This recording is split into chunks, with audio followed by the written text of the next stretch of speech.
మనస్సును మీ అధీనంలో ఉంచుకుని మీరు చేసేటి ఒక్క నిమిషం ప్రార్థన మీ జీవితాన్ని మార్చేస్తుంది. మనస్ఫూర్తిగా ఓం సాయి రామ్ అని జపిస్తే మనసు ప్రశాంతం అవుతుంది.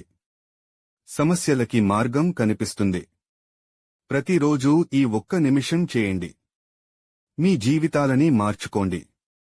ప్రార్థన ఇదివరలో ఎంతోమంది జీవితాలను మార్చింది.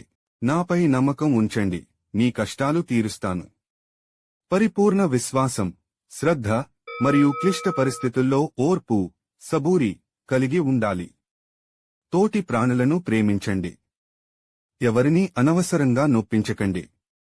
మీకు హాని తలపెట్టిన వారిని కూడా ప్రేమతో జయించండి. అందరినీ సమానంగా చూడండి. ఇతరులకు సహాయం చేయడం, అహంకారాన్ని త్యాగం చేయడం ముఖ్యమైన అంశాలు. నిస్వార్థతను అలవర్చుకోవాలి. దేవుడివైపు మీరు ఒక్క అడుగు వేస్తే మిమ్మల్ని కాపాడటానికి దేవుడు 10 అడుగులు ముందుకు వేస్తాడు.